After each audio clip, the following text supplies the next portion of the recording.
Halo teman-teman, Assalamualaikum warahmatullahi wabarakatuh. Perkenalkan namaku Haris Zulfan Arya Rizky, biasa dipanggil Haris, atau kalian bisa panggil Kak Haris. Aku merupakan alumni FKUGM tahun 2019. Saat ini aku lagi internship di Puskesmas, kayak gitu. Nah, untuk sebelum memulai pembelajaran pada malam hari ini, sebaiknya kita berdoa menurut agama dan kepercayaan kita masing-masing. Berdoa dipersilahkan. Oke, berdoa cukup. Nah, di sini pada malam hari ini aku mau ngebahas materi mengenai materi kulit, yaitu kelainan pigmentasi kulit. Khususnya aku mau membahas tentang melasma. Pasti kalian udah pada tahu ya. Nah, sebelum memulai pembelajarannya, aku minta ke kalian bahwa kalian itu aku minta fokus untuk mendengarkan karena kita masing-masing udah meluangkan waktu kita buat hadir di pembelajaran pada malam hari ini. Terus nanti kalau misalnya suaraku kurang jelas atau ada materi yang kurang jelas bisa langsung disampaikan. Oke, langsung aja.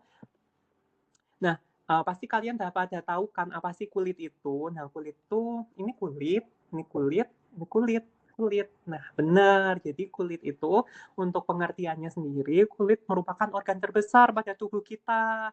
Yang mana tuh fungsinya beragam, ada banyak. Contohnya, yang pertama sebagai pelindung baik fisik maupun imunologis. Jadi tubuh kita tuh safety kayak gitu, tidak gampang terpapar penyakit gitu. Terus untuk persepsi sensorik, fungsi lainnya yaitu seperti kayak merasakan suhu, getaran, panas, dingin, sakit kayak gitu. Terus fungsi selanjutnya itu sebagai pengaturan suhu tubuh kita nanti dikeluarkan melalui keringat dan juga pembuluh darah. Terus nanti selanjutnya untuk produksi vitamin D saat terpapar sinar matahari. Terus selanjutnya untuk ekskresi zat-zat sisa tubuh. Gitu. Nah, sebelum kita mulai ke penyakitnya, aku mau ngebahas mengenai anatomi kulit terlebih dahulu. Nah, kulit itu nanti dibedakan jadi 3 lapisan nih. Ada paling luar itu ada epidermis, kemudian dermis, terus selanjutnya hipodermis atau subkutan kayak gitu. Nah, untuk epidermis sendiri itu nanti dibagi jadi 5 lapisan. Kita sebutnya stratum. Nanti ada stratum corneum, lucidum, granulosum, spinosum, dan juga basale. Nah, nanti aku bahas satu-satu. Untuk stratum corneum sendiri itu tuh nanti dia terdiri dari sel-sel keratinosit atau sel-sel mati yang mana dia akan terus regenerasi kayak gitu. Terus selanjutnya ada stratum lucidum. Nah, stratum lucidum ini cuman terletak pada telapak tangan dan kaki saja kayak gitu. Jadi kalau di kulit tangan kita, punggung sini tuh nggak ada, terus di badan tuh nggak ada. Terus ada stratum granulosum. Stratum granulosum itu tempat terbentuknya keratin dan juga lipid, yang mana fungsinya untuk kekuatan dan kelembapan kulit kita. Terus ada stratum spinosum yang keempat, itu mengandung sel imun dan juga memproduksi keratin. Terus yang terakhir atau paling bawah dari epidermis itu ada stratum basale, itu menghasilkan sel-sel kulit baru serta mengandung melanosit. Nah, nanti kita bahas melanosit itu apa, karena penting gitu ya. Nah, terus untuk jaringan selanjutnya itu lapisan kedua itu ada dermis. Nah, dermis itu nanti terdiri dari dua lapisan. Lapisan yang atas itu ada papiler, itu nanti mengandung pembuluh darah kecil dan juga saraf kayak gitu. Terus yang bawahnya sendiri nanti ada lapisan retikuler. Nah, nanti lapisan retikuler ini isinya itu jaringan ikat padat dan juga ada struktur lainnya atau struktur penyokong seperti nanti ada pembuluh darah, ujung saraf, kelenjar keringat dan juga minyak, terus ada folikel rambut serta kolagen dan juga elastin yang mana untuk kekenyalan kulit kita kayak gitu. Terus untuk lapisan ketiga itu ada hipodermis. Nah, hipodermis ini nanti isinya itu jaringan lemak dan juga jaringan ikat longgar. Yang mana kita tahu lemak kan sebagai cadangan energi dalam tubuh kita kayak gitu ya. Terus selanjutnya untuk pelindung terhadap benturan dan juga menjaga tubuh kita tetap stabil kayak gitu. Nah, sini aku mau ngebahas mengenai UKK atau wujud kelainan kulit atau efloresensi karena penting nih kalau pada materi kulit itu kuncinya itu di UKK. Nah, untuk diagnosis itu di UKK selain dari anamnesis dan pemeriksaan fisik kita lihat UKK-nya, deskripsikan kayak gitu. Nah, mungkin nanti aku bahas sedikit aja tentang UKK, nanti yang penting aja ya. Nah, untuk UKK sendiri nanti dibagi jadi dua nih, ada UKK primer, itu yang lesi pertama kali muncul, kayak gitu. Terus UKK sekunder itu kelanjutan dari UKK primer atau lesi penyerta. Nah, Untuk yang berhubungan dengan melasma itu sebenarnya tuh, yang makula dan patch ini. Nah, apa sih makula dan patch? Itu merupakan lesi atau ruam, berbatasnya itu tegas dia, terus tinggi permukaan kulit. Jadi itu dia datar, tidak ada tonjolan, tidak ada peninggian, jadi datar. Terus, nanti adanya itu cuman perubahan warna kulit.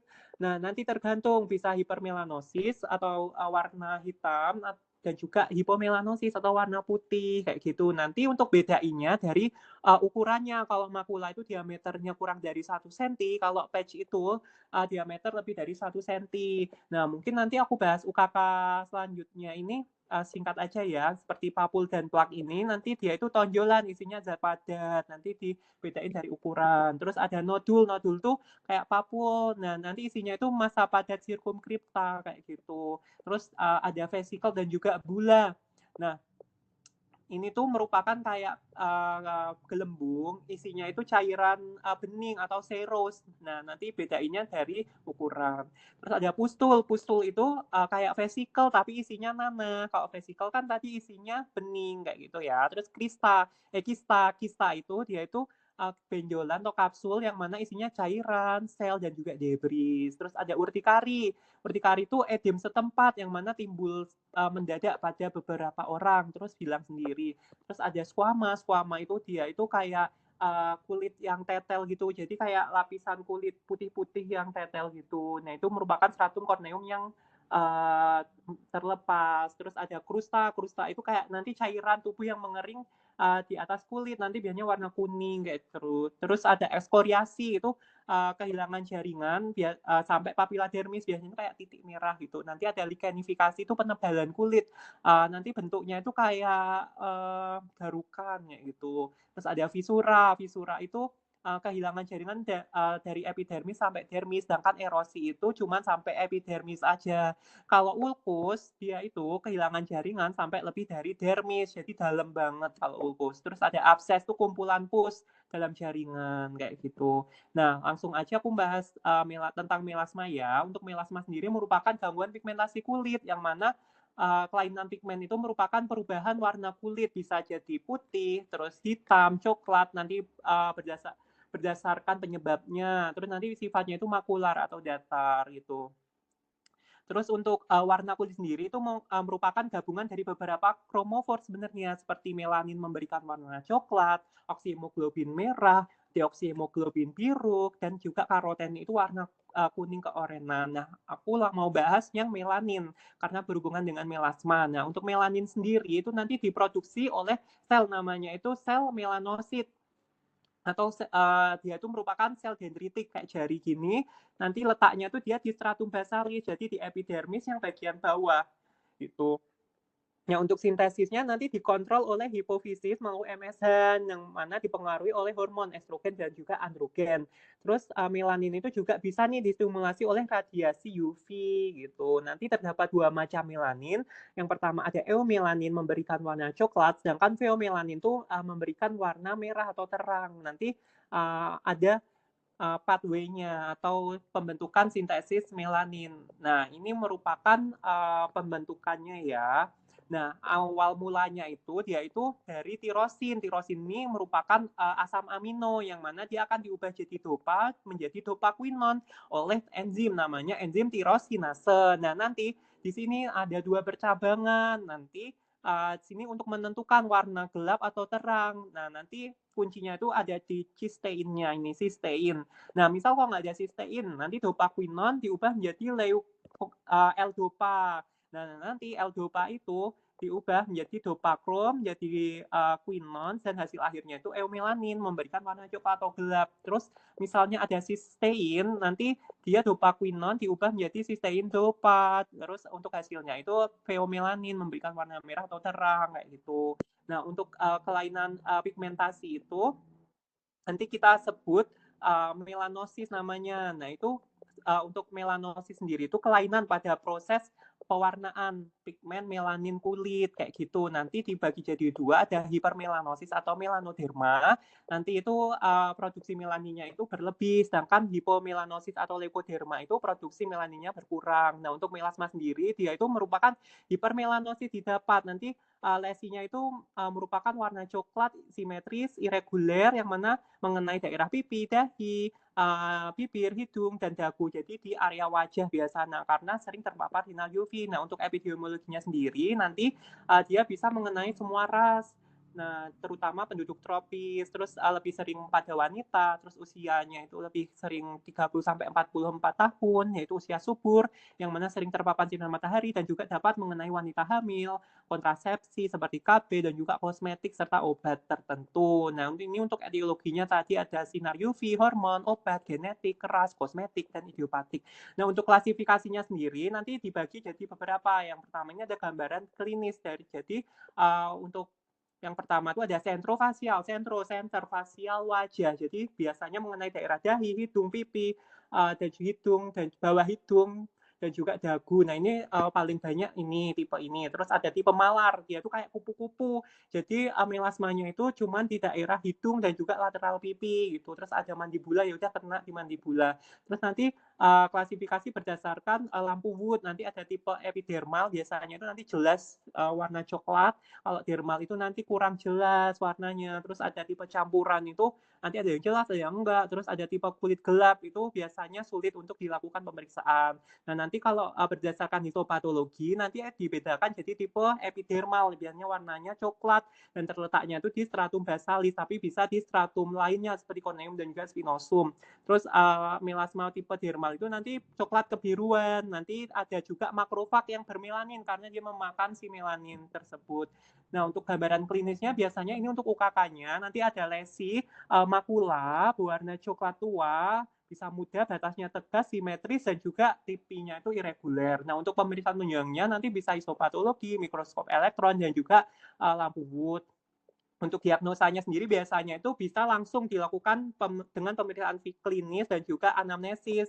Nah, tapi kalau mau menentukan tipenya nanti bisa pakai lampu Wood. Untuk pencegahannya ya udah melindungi terhadap sinar matahari, terus memakai sunscreen supaya memantulkan sinar UVA and UVB dan juga menghilangkan faktor penyebabnya. Nah, untuk tata laksananya nanti bisa dilakukan topikal seperti penggunaan hidrokortison 2-5%, terus ada asam retinoat 0,1% dan azelaic acid 20% gitu. Terus nanti biasanya dipakai di malam hari. Terus ada sistemik itu nanti bisa vitamin C dan juga glutathione.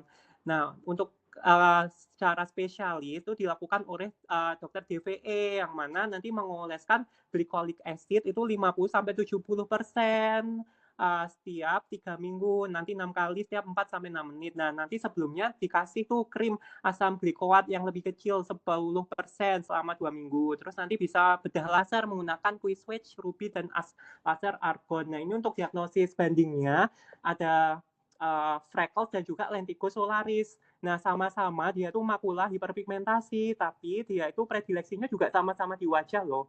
Nah, untuk bedainnya kalau freckles tuh biasanya mengenai ras kulit putih kayak bule gitu, nanti dia kayak ada bercak-bercak di pipinya, tapi udah dari kecil.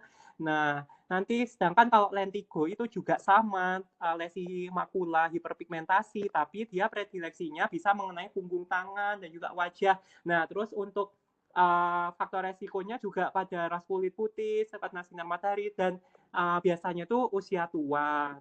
Nah, ini ada untuk pembanding dari gambar-gambarnya. Ini nanti ada melasma, terus ini yang freckles, terus ini ada lentigo. Nah, lentigo itu bisa juga mengenai daerah mukosa bibir yang kita sebut dengan lentigo pouch Jagger gitu. Terus ada hiperpigmentasi pasca inflamasi nih. Nah, itu ya udah bisa karena akne vulgaris, dermatitis, psoriasis yang mana dia membuat hiperpigmentasi gitu.